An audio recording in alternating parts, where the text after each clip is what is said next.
రెండో పత్రిక, కొరింథీయులకు రాసిన రెండో పత్రిక 3వ అధ్యాయం 18వ వచనం చూద్దామా? 18వ వచనం. పరిశుద్ధాత్ముడు చేసే మరొక పని చూడండి. మనం అందరము ముసుగు లేని ముఖముతో ప్రభు యొక్క మహిమను అర్థము వలె ప్రతిఫలింప చేయొచ్చు. అందరూ చూడండి, మహిమ నుండి అధిక మహిమను పొందుచు ప్రభువు ఆత్మ చేత మీరందరూ ఆ పోలికగా, యేసయ్య పోలికగా మార్చబడాలి. యేసయ్య పోలికగా సంఘము మార్చబడాలి.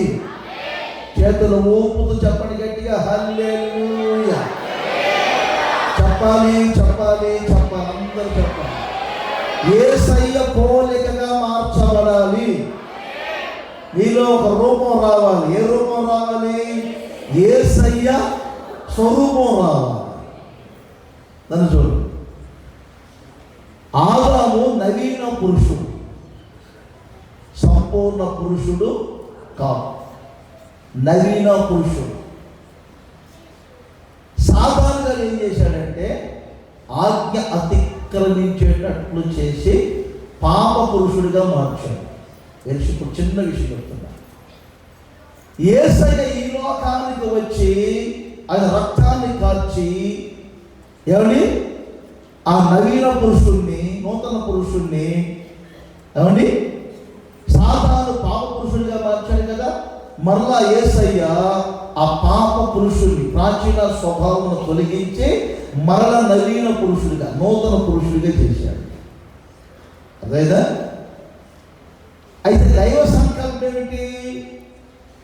దేవుడి కంటే మానవుడు కొంచెము తక్కువ వాడు అని రాయబడింది. అంతే కదా? దేవుని కంటే మానవుడు కొంచెము తక్కువ. దేంట్లో తక్కువ వాడు? పరిపూర్ణతలలో, సంపూర్ణతలలో తక్కువ. అదేదా?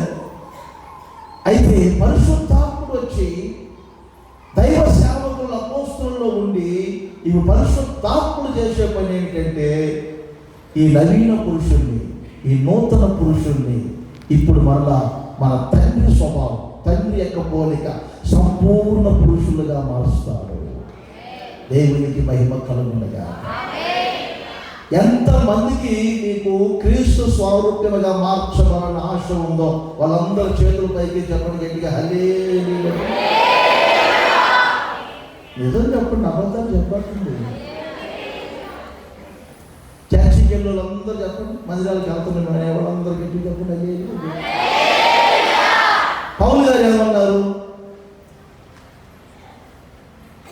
నా పిల్లలారా, క్రీస్తు స్వరూపం మీ యందు ఏర్పడవలనని మీ విషయమై మరలా నాకు మరలా అంటే సెకండ్ టైం, అంటే ఫస్ట్ టైం ప్రసవం ఏంటంటే సేవకునికి సువార్త చెప్పి ఆత్మలను కనపం. సేవకులు చాలా మంది ఉన్నాం మనకి. సువార్త చెప్పి నేను ఆత్మలను కంటిని అంటారు. ఒక సేవకుని యొక్క బిజినెస్ ఏంటి? ఆత్మలను సువార్త చెప్పి కనపం. అంతేనా? సైడ్ బిజినెస్ ఉన్నాయా? నాకు తెలియగలుగుతున్నా. నా బిజినెస్ అది ఏంటండి, నేను చెప్పడం అన్నారు, ఏం చెప్పరు. మన బిజినెస్ ఏంటి? ఆత్మలను చిరిపాట ఉన్నాయా? మనకి ఉన్నాయా? ఉన్నాయని చెప్పండి, సబ్జెక్ట్ మారుస్తాం. మన సిటీ పాట ఉన్నాయా? మీరు మాట్లాడేంటి, ఏం చేస్తారా? ఏదో డౌట్ పడుతుంది. మీరు స్వతంత్రులని నాకు, అందుకే స్వతంత్రంగా చెప్తున్నాను. మరలా చెప్తున్నారు రాజన్ గారు, నాకు పిలవకుండా ఉంటారా ఏంటి? నేను ఎక్కడ ఆశపడను, కానీ మీ దగ్గర ఎప్పుడు పిలుస్తారో వస్తామని ఆశపడతాను. మీరంటే ప్రేమ ఎక్కువండి నాకు, మీకు అర్థం కాదు. సేవకులు చాలా ప్రేమ ఎక్కువ నాకు, నన్ను అర్థం చేసుకోలేదు మీరు. మనకి ఏదో మాట్లాడా సిటీ పాసులు, మనకున్న బిజినెస్ ఏంటి? ఆత్మలను సంపాదించడం. అంతేగా? ఏమయ్యా మీ యోసేపు మీ వాళ్ళందరూ ఎందుకు వచ్చారు మా దేశానికి అని పొరవ అడిగాడు. అప్పుడు యోసేపు ఏం చెప్పారు? యోసేపు సహోదరులందరూ మా కానాన్ దేశం ముందు కరువు వచ్చిందండి, మా గొర్రెలకి మేత లేదండి, అందుకని వచ్చామని అంటున్నారు. కానీ మా మేత గురించి ఆలోచించుకోవాలి. మా గొర్రెలకు అలాగే ఉంది వాక్యం, మా గొర్రెలకు మేత లేదు, అందుకు మేము దేశానికి వచ్చాం. చూసారండి, విలువైన ఆత్మను సంపాదించడం, మిమ్మల్ని సంపాదించడమే మా భాగ్యం. ఒకసారి సువార్త మిమ్మల్ని కన్నం. కోడి పెట్ట ఒక ప్రసవ వేదన పడి గుడ్డు పెట్టిందా లేదా? ఆ గుడ్డును మళ్ళీ ఏం చేస్తారు మనోళ్ళు? కొంపట్లో వేయాలి. కాదు కందిపప్పు డబ్బాలు కాసేపు ఉంటారు. కొంతమంది సంఘాలకు వెళ్ళరు.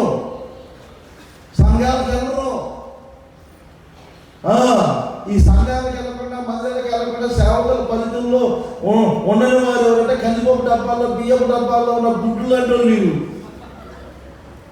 ఏదో ఒక రోజున మాలాంటి గెస్ట్ వస్తారు, కందిపప్పు డబ్బాలో, బియ్యపు డబ్బాలో ఉన్న గుడ్లు తీస్తారు, అడ్డంగా పగలబడతారు, ఆమ్లెట్ వేసి పెడతారు. సాధారణ గారు మనం అడ్డంగా పగలగొట్టి ఆమ్లెట్ వేస్తాడు. ఇది కందిపప్పు డబ్బాల్లో ఏమంటే బియ్యపు డబ్బాల్లో ఉంటే గుడ్లు అలా ఉండకూడదు. గుడ్డు ఎక్కడ ఉండాలి? కొంపట్లో ఉండాలి. అదే సంఘం. ఆ కొంపట్లో ఉన్న గుడ్లకి 21 రోజుకి ఆ గుడ్లలో నుంచి ఒక రూపం ఏర్పడుతుంది. సంఘంలో నా దేవుడు మీకు క్రీస్తు స్వరూపం ఇచ్చుండగాక, క్రీస్తు పోలిక ఇచ్చుండగాక. చెప్పాలి చేతుల పైకి ఎదుగండి, హల్లెలూయా. దరిద్రపు ఎన్నిసార్లు అన్నాను వినండి, అంత కోపం నాకు. దరిద్రపు రూపాలన్నీ మారాలి మీలో. ఇది చాలా మంది అందరూ చెప్పలేదు. దరిద్రపు రూపాలు కొంతమందికి. ఈ మధ్య చూశాను, ఏదో ప్లే చేస్తున్నారు తబలాలు, కీబోర్డు చుట్టూ నున్నగా తాటికాయలా గీక్కున్నారు, పైన మాత్రం గొడుగులా పెట్టారు. అదే రోజు వర్షం వచ్చింది. ఎవరో గొడుగు చేస్తానికి వెళ్తామని నేనన్నాను, ఇక్కడ 4 గొడుగులు ఉంటే సరిపోతుందని చెప్పి. ఏ రూపం అండి అది? సినిమా యాక్టర్ రూపం. మా దేవుని బిడ్డలోకి రావాల్సింది రబ్బరేస్ కెప్టెన్ వెనక ఉంటుంది. రబ్బరేస్ కెప్టెన్ ఉన్నది ఒకే జుట్టు. మొన్న ఒకటి చూసా, ఆ జుట్టుకు 4 కలర్లు, ఇక్కడ కలర్. ఏ దరిద్ర వేషాలు కట్టండి. దేవుని బిడ్డలో ఇల్లు కనకాంబరం తగిలించండి, మల్లెపూలు తగిలించండి, ఎదుగులో ఒక మేలు కొట్టి అక్కడ కూడా తగిలించుకోండి. దరిద్రపు రూపాలన్నీ. ఈ మధ్య ఒకటి ఎంతంటే సిమెంట్ రోడ్డు మొత్తం క్లీన్ అయిపోతా ఉన్నారు. ఎంతంటే క్లీన్ అయిపోతుంది. ఈ మున్సిపాలిటీతో పని లేదు, అది ఆ బ్యాంకే ఊడ్చుకొని పోతుంది. ఈ మధ్య ఒకడు ఒంటి నిండా పెంచాలి, వేసుకున్న ప్యాంట్ మొత్తం ఏమి ఫ్రీ అన్నాడు. వేసుకోకుండా ఇంకా ఫ్రీగా ఉంటుందిగా. ఏం వేశారు ఆడపిల్లలు ఏం వేషాలు వేస్తున్నారు? ఒళ్ళంతా కనపడే వేషాలు అయిపోకండి. దేవుని బిడ్డలాగా ఉంది. ఒళ్ళంతా కనబడేటట్లుగా అయిపోకండి. సినిమా యాక్టర్లా. మీలో కోటి రూపాయలు కాదు, 1 రూపాయలు కాదు, నా ప్రభు అయిన యేసుక్రీస్తు రూపం వేసుకున్నాను. సంఘంలో జాగ్రత్తగా మెదలండి. ఆనంద గట్టిగా. నేను హోసన్నా మందిరం గేట్ దగ్గరే పెట్టే బోర్డు, షర్ట్ వేసుకున్న వాళ్ళు లోపల రాకూడదండి, నైటీలు వేసుకున్న వాళ్ళు లోపల రాకూడదు, పెద్ద బోర్డు పెట్టా. తిరుపతి దేవస్థానం దగ్గరే పెట్టారు, పిచ్చి డ్రెస్ వేసుకున్న వాళ్ళు దేవస్థానానికి రావద్దని. వాళ్ళకి అంత నిష్ఠుంటే క్రైస్తవ్యానికి ఎంత నిష్ఠ ఉండాలి? దరిద్రం వేశారు అయిపోకండి. మీలో ఏర్పడాల్సింది క్రీస్తు స్వారూప్యం, క్రీస్తు పోలిక ఏర్పడాలి. పరిశుద్ధాత్ముడు చేసే మొదటి పని మిమ్మల్ని సర్వసత్యములోనికి నడిపించడం. రెండవది, మీకు క్రీస్తు స్వారూప్యాన్ని ఇస్తారు. రానున్న సమయంలో మహిమ నుండి అధిక మహిమను పొంది ప్రభువు ఆత్మ చేత మీరు ఆపోలికగా మార్చబడుదురుగాక. దేవునికి మహిమ కలుగునుగాక. నేను పెద్దగా ఆడంబరాలు కోరుకోను. నా స్టేజ్ సింపుల్గా ఉండాలని కోరుకుంటాను. ఇలా వేయండి, నేను అదేనా 1000 మంది ఉన్నా వస్తాను, 10,000 మంది ఉన్నా వస్తా, 3 ఉన్నా వస్తా, 40 లక్షల మందికైనా వాక్యం చెప్తే నేను దానికి డిస్కలైట్ అవసరంలా. అదేనా వేదికలు పులిపేట్ వేదికలు కళ్యాణ మండపాల డిస్కో లైట్లతో మెరవకూడదు. వేరు వేరు మహిమలు కాదు రావాల్సింది. క్రీస్తు మహిమ మాత్రమే ఇక్కడ ప్రత్యక్షపరచబడాలి. క్రీస్తు మహిమ మాత్రమే బయలుపరచబడాలి. చాలా సంఘాలలో చాలా సేవకుల్లో ఆడంబరాలు ఎక్కువైపోతున్నాయి. ఆత్మీయత క్షీణించిపోతుంది. ఆడంబరాలు కాదు మనకు ఎక్కువ కావాల్సింది, ఆత్మీయత పెరగాలి. నా మాటలు అర్థమైన అందరూ ఒకసారి చేతులు పైకి చెప్పండి గట్టిగా. రైట్ అనే వాళ్ళు చెప్పండి, చేతులు పైకి గట్టిగా. చాలా మంది కూడా చేశారు. నాకు మంచిది కరెక్టే కాదు నేను చెప్పి ఉన్నదే చెప్తాను. నేను అడుక్కునే వాడికి 66 ఊర్లు కోడలు కాదు. ఈ ఊరు కాకపోతే ఇంకొక ఊరు.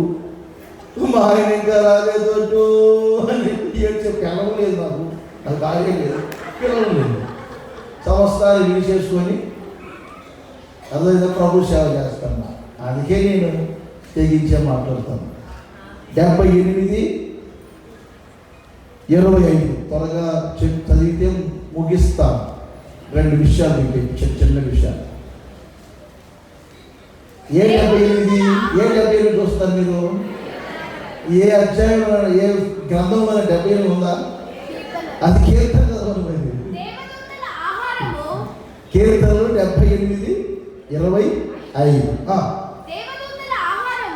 దేవదూతల ఆహారము నరులు భుజించిరి. అందరూ చూడండి, భోజన పదార్థములను ఆయన వారికి పంపెను. సబ్జెక్ట్ ఏంటన్నారు మీరు మొదటి నుంచి? పంపించను, పరలోకము నుండి పంపించను, పంపించను, పంపించను. మొదటి ఏమని చెప్పాను? ఎవరిని పంపించను? యేసయ్య. రెండవది ఎవరిని పంపించను? పరిశుద్ధాత్మను. మూడవది ఏం పంపించారు? ఆహారము అని పదం ఉంది. దాని గురించి మీరు నేను చెప్పినట్టు నోట్ చేయండి. వాక్యపు ఆహారము, దేవదూతలు భుజించే ఆహారము. ఈ ఆహారాలలో 2 రకాలు ఉంటాయి. బాగా వినాలి.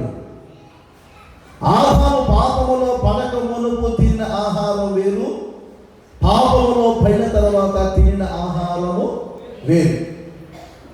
అందుకే యోహాను సువార్త 6:27 ఒక మాట ఉంటుంది. క్షయమైన ఆహారము కలదు, అక్షయమైన ఆహారము కలదు. మన్నా కూడా మీరు చూడండి, మన్నా కూడా 2 రకాలుగా ఉంటుంది. ఏ రోజులు ఆ రోజులు వెలుపట కురిసే మన్నా వేరు. ఏమిటి?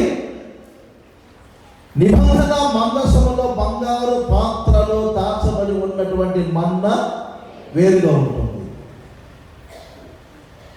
వాక్యం అనేది కూడా మన ఆత్మకు ఆహారం. మన ఆత్మకు ఆహారం.